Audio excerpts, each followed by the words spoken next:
आदरणीय श्री लवटे सर,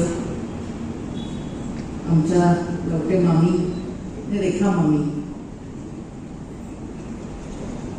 आमचे पप्पा ज्यांनी 90 वर्ष पूर्ण केली आहेत याच्यावर विश्वास ठेवणं अजूनही खरंच अवघड जात आहे आम्हाला. आणि त्यांचा आता अभ्यास करणं, अत्यंत अभ्यास करणं आणि रसाळ असं मनोगत ऐकलं आपण सगळ्यांनी ते आदरणीय माळी सर आणि केरळ महाराष्ट्र विद्यापीठाच्या एक बुद्धिमान व्याख्यात्या प्राध्यापिका डॉक्टर मार्गसिद्धा, आवडे कुटुंबीय आणि आवडे कुटुंबावर प्रेम करणारे आपण सगळेजण, या सगळ्यांना सप्रेम नमस्कार. आज खरोखर विलक्षण आणि अपूर्व असा एक संगम झालेला आहे. मला वाटतं की आमच्या घरातल्या लग्नकार्यांमधलं पहिल्यांदाच समस्त मित्रमंडळी, नातेवाईक असे आज एकत्र आलेले आहेत. पप्पा म्हणजे त्यांचं पॉप्युलर नाव, आपण कोल्हापूर त्यांना पप्पा नावानं जोडत, तर पप्पा आवडे यांची 4थी पिढी सुद्धा आज उपस्थित आहे. याचा मला खरंच खूप आनंद होत आहे. पप्पांचं लेखन मागची जवळजवळ 15-16 वर्ष अव्याहतपणे चालू आहे. त्यांच्याकडे कधीही गेलात तुम्ही ते काहीतरी वाचताना किंवा काहीतरी लिहिताना कागदाचे तावच्या ताव ठेवलेले असतात टेबलवर.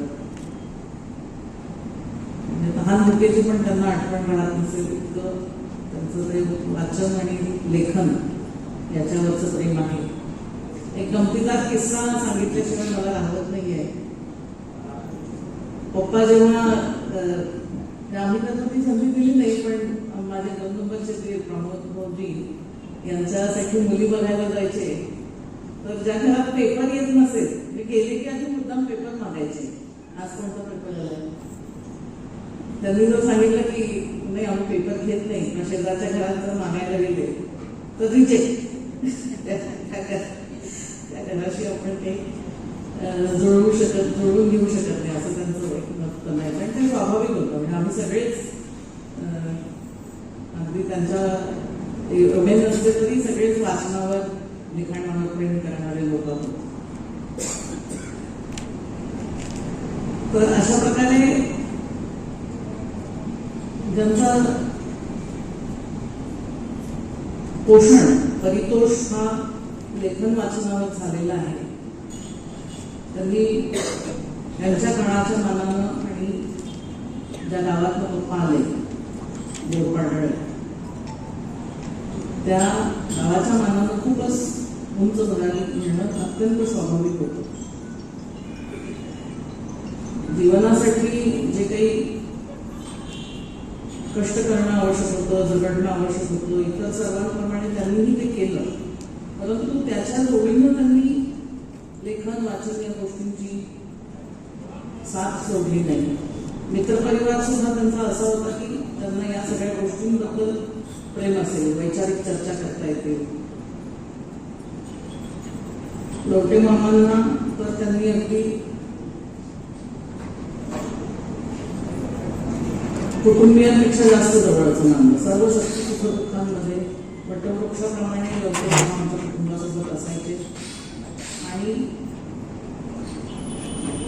त्यांनी पप्पांना म्हणजे आमच्या सर्व कुटुंबावर तेवढंच निरलसपणे प्रेम केलं. त्याचं कारण त्या दोघांमध्ये हा लेखन आणि वाचनाचा एक समान भागा होता. अशा या पार्श्वभूमीवर पप्पांचं मला वाटतं 7वं पुस्तक आहे. पप्पाने 7वं आहे. 6व्या पुस्तकाच्या बद्दल काहीतरी आमची चर्चा चालली होती. आणि त्याच वेळेला त्या दिवशी ऑक्टोबर 2025 ची गोष्ट आहे.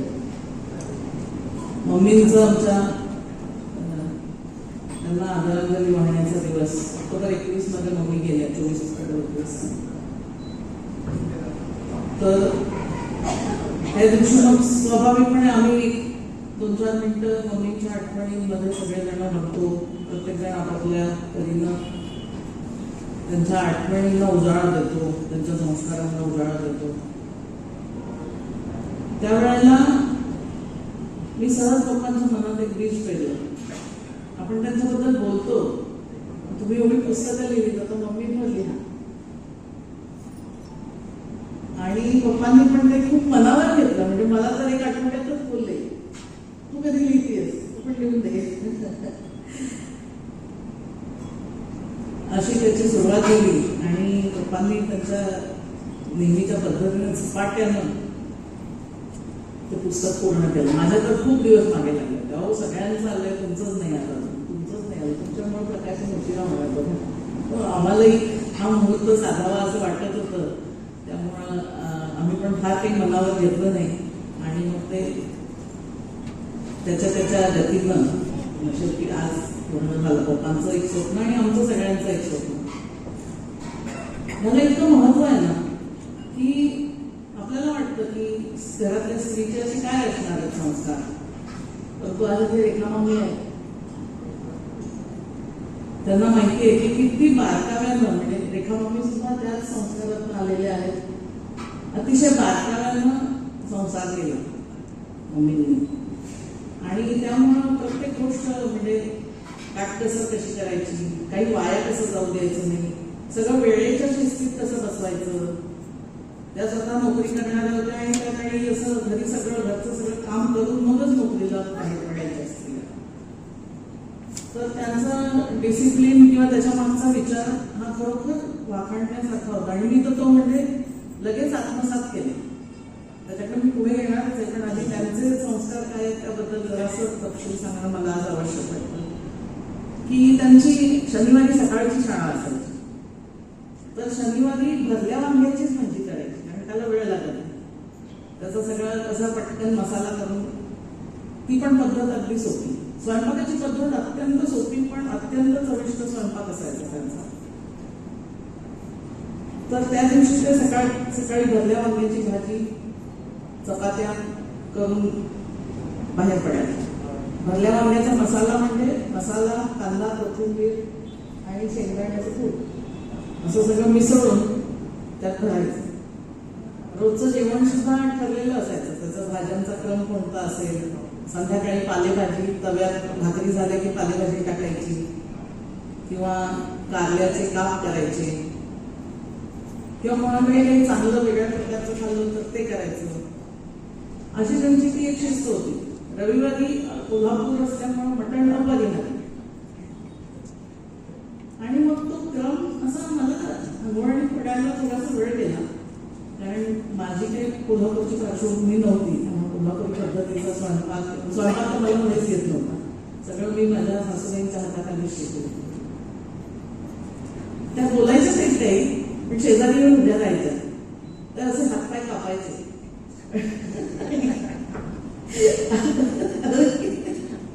म्हणजे त्यांची शिस्त आणि जरा जसा शाळेत असायचा तसंच घरात पण असायचं. मुलं सुद्धा काय शब्द पुढे बोलतो त्याची बात नाही.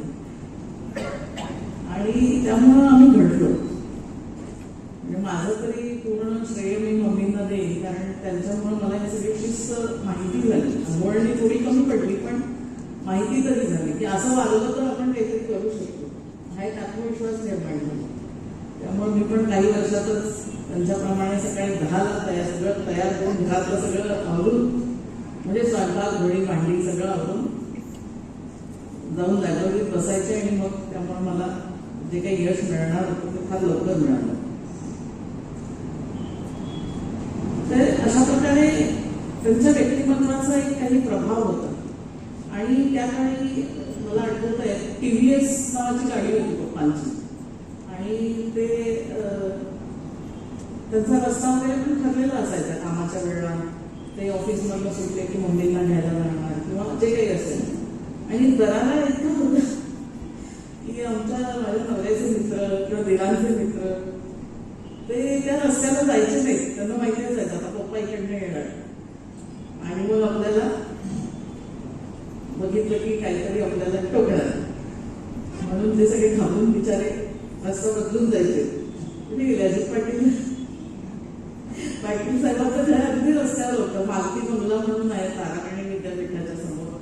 तर त्या मालती बंगल्याच्या दारात सुद्धा उभं राहायचं म्हणजे त्यांना वाटायचं नको पप्पा येतील होता इकडे थोड्या वेळात.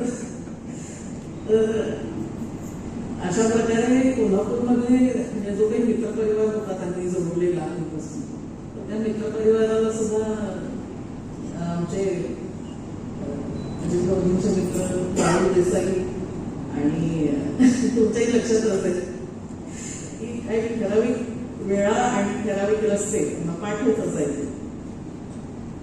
अशी त्यांची शिस्त होती. म्हणजे केवळ आपल्या मुलांना शिस्त लावली असं नाही, तर त्यांनी जे जे संपर्कात आले त्यांना ती शिस्त लावली.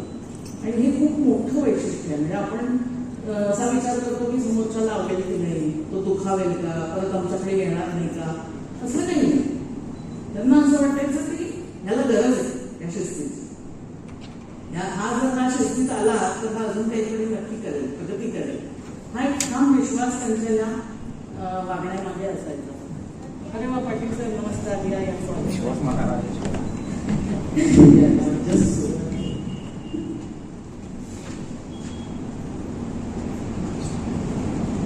तर अशा प्रकारे केवळ स्वतःच नव्हे तर आपल्या संपर्कात आलेल्या सगळ्यांचं एक व्यक्तिमत्व फुलावं, त्याचं कर्तृत्व त्याला त्याची जाणीव व्हावी की आपण पण काहीतरी करू शकतो आणि त्याचंही कर्तृत्व फुलावं अशी त्यांना मनोमन खूप इच्छा असायची.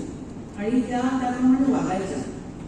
पप्पा सुद्धा किंवा त्या सुद्धा, पण पप्पांच्या पेक्षाही त्यांना जास्त विश्वास असायचा या गोष्टीबद्दल की आपण समोरच्याला जर सांगितलं तर तो निश्चित त्याचा काहीतरी त्याचा फायदा होऊ शकेल. त्याचं कारण असं की त्या स्वतः बऱ्यापैकी म्हणजे प्रतिकूल परिस्थितीमध्ये वाढल्या. त्यांचे वडील दुर्दैवानं लवकर गेले. त्यांच्या वडिलांचं जे कुटुंब आहे त्याचा खूप मोठा सपोर्ट होता त्यांना. आता त्यांचे भाऊ वगैरे इथे आलेले आहेत सगळेजण. इंग्रोड समस्त जे काही कुटुंब आहे आणि चुलत सुद्धा त्या गावात मी पण गेले आहे आणि त्या सगळ्या कुटुंबांशी आमचा आता अनेक जवळजवळ 40 वर्षांचा संबंध आहे म्हणजे माझा. पण त्यांनी मम्मींना खूप त्या काळी सपोर्ट केलं. त्यांना वेगवेगळ्या ठिकाणी शिक्षणासाठी किंवा नोकरीसाठी जायला प्रोत्साहन दिलं. त्या कोकणातही काही वर्ष होत्या. त्यानंतर कोल्हापूरला सुद्धा लग्नानंतर त्यांच्या आईनं किंवा आईकडच्या सगळ्या कुटुंबानं खूप त्यांना म्हणजे फिजिकली स्वतः इथे राहून सुद्धा सपोर्ट केलेला आहे.